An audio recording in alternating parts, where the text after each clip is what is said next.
back to our YouTube channel Study with Sakshi. Hope you all are doing well. So we are back with another video of chapter number 2, Nationalism in India, Important Questions. So let's begin. इसमें हम 3 types cover करेंगे, very short, short and long answer type questions. Very short आपके आते हैं 1 to 2 mark each.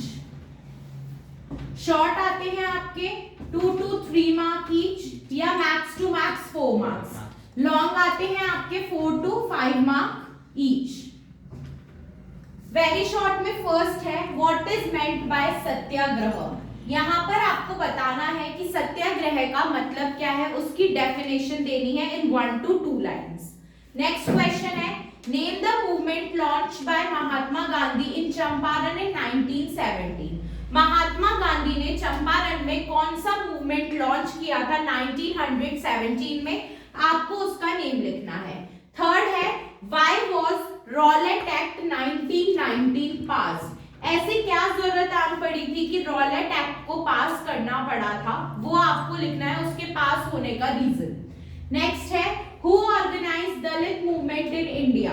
दलित वो caste थी जिसको lower माना जाता था सोसाइटी में, सबसे निचली जाति. उसके हक और अधिकार के लिए इंडिया में कौन लड़ा, किसने दलित मूवमेंट को ऑर्गेनाइज करवाया, उस पर्सन का आपको नेम लिखना है. नेक्स्ट है name one leader of civil disobedience movement. Civil disobedience movement में ऐसे तो बहुत सारे लीडर थे, आपको किसी भी एक लीडर का नेम लिखना है जो सिविल डिसओबीडियंस मूवमेंट में इन्वॉल्व था. नेक्स्ट है which incident led to withdrawal of non cooperation movement. Gandhi ji ने बहुत सारे मूवमेंट चलाए, satyagraha, non cooperation, civil disobedience, पर हर मूवमेंट को उन्हें एक टाइम के बाद बंद करना पड़ा.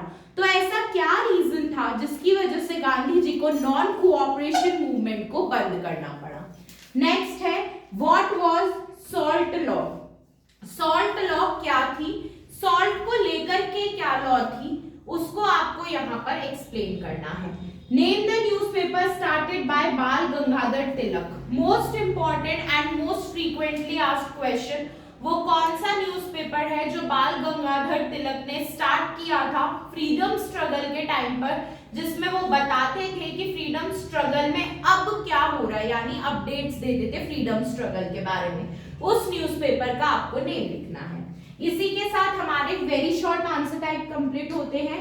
Moving to short answer type question. इसमें फर्स्ट है explain the impact of first world war on India. India तो किसी से भी वॉर लड़ ही नहीं रहा था, हमने पढ़ा था फर्स्ट वर्ल्ड वॉर भी अलाइड पावर्स और एक्सेस पावर्स के बीच में हो रहा था. फिर इंडिया पर उसका क्या इंपैक्ट पड़ा. पहले तो इंपैक्ट क्यों पड़ा, क्योंकि ब्रिटिशर्स इंडिया पर डिपेंडेंट थे अपने वॉर एक्सपेंसेस के लिए. अब वो वॉर लड़ रहा था, ब्रिटेन वॉर लड़ रहा था, तो इसकी वजह से क्या इंपैक्ट पड़ा इंडिया पर, वो आपको यहाँ पर बताना है. Second question What were main features of non-cooperation movement? Non-cooperation movement के main features आपको बताने हैं कि क्या-क्या वो features थे जिसकी वजह से non-cooperation movement लोगों के बीच में बहुत popular हो रहा था. Third question, why did Gandhi call off non-cooperation movement? ये आपका यहाँ पर भी है और यहाँ पर भी है, तो आपको अकॉर्डिंगली वेटेज देख करके ही आंसर करना है. इसकी जगह आप रॉलेट सत्याग्रह भी लिख सकते हैं, सिविल डिसोबीडियंस का क्वेश्चन भी आ सकता है. तो non cooperation, civil disobedience, Rowlatt satyagraha क्यों गांधी जी ने एक टाइम के बाद बंद कर दिए, क्या रीजंस थे, वो लिखने हैं. उसके बाद में explain Jallianwala Bagh massacre and its consequences. Jallianwala Bagh का इंसिडेंट क्या था, most important question of this chapter. क्या इंसिडेंट था और उसके क्या कॉन्सिक्वेंसेस थे, किस बात, मतलब जब जलियांवाला बाग इंसिडेंट हुआ उसके बाद लोगों ने किस तरह से रिएक्ट किया, वो आपको यहाँ पर बताना है. Next question how did peasant participated in civil disobedience movement. हमने देखा था कि सोसाइटी के अलग अलग सेक्शंस ने सिविल डिसोबीडियंस मूवमेंट में पार्ट लिया था, तो पीजेंट्स ने क्यों पार्ट लिया था, क्या वजह थी जिसकी वजह से उन्होंने पार्ट लिया और किस तरह से उन्होंने अपना योगदान यहाँ पर दिया, अपना कंट्रीब्यूशन दिया सिविल डिसोबीडियंस मूवमेंट में, आपको ये बताना है. नेक्स्ट है what role did women play in national movement, women का क्या रोल था नेशनल मूवमेंट में। इसमें आप बताएंगे कि जब गांधी जी दांडी मार्च कर रहे थे तो उनके उस 240 मील के सफर में विमेन आती थी, उनको सुनती थी, उनके आइडियाज को समझती थी और उनका साथ भी देती थी हर मूवमेंट को करने में। तो विमेन का क्या कंट्रीब्यूशन रहा, कौन कौन सी वुमेन लीडर्स थी जो फाइट कर रही थी फ्रीडम के लिए, वो सब आपको यहाँ पर बताना है। Next again important question, Dandi march, explain Dandi मार्च।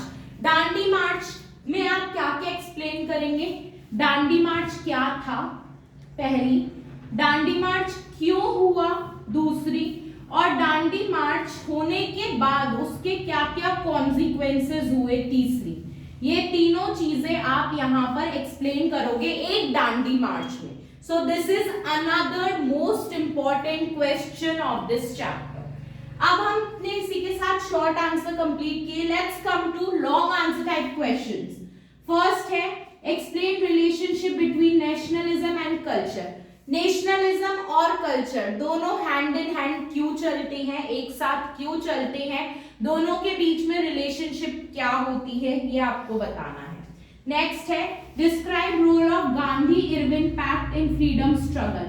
गांधी इरविन पैक्ट का रोल बताना है फ्रीडम स्ट्रगल में। इधर एक और क्वेश्चन बन सकता है गांधी इरविन पैक्ट क्या था, तो आपको दोनों याद होने चाहिए, पता होने चाहिए। नेक्स्ट है how did business classes support the national movement. Business classes ने नेशनल मूवमेंट को इतना सपोर्ट क्यों किया, वो आपको बताना है, कैसे किया वो दिखना है।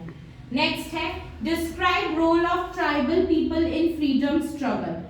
ट्राइबल पीपल का क्या रोल था फ्रीडम स्ट्रगल में, उनको क्यों इंडिपेंडेंस चाहिए थी और वो किस तरह से अपना कंट्रीब्यूशन दे रहे थे, यहाँ पर आपको वो बताना है। इन क्वेश्चंस के अलावा मोस्ट इंपॉर्टेंट टॉपिक्स में आपका नॉन कोऑपरेशन, रॉलेट सत्याग्रह, सिविल डिसोबीडियंस, दांडी मार्च, जलियांवाला बाग, सॉल्ट लॉ, ये सब कुछ आएगा। इसके अलावा नॉन कोऑपरेशन खिलाफत मूवमेंट जो साथ हुआ था उसमें दो अली ब्रदर्स कौन थे उनका नेम भी आ सकता है। So with this we have completed the most important questions of this chapter. We hope you liked our video. We will be back with another videos like this super soon. Till then, stay tuned.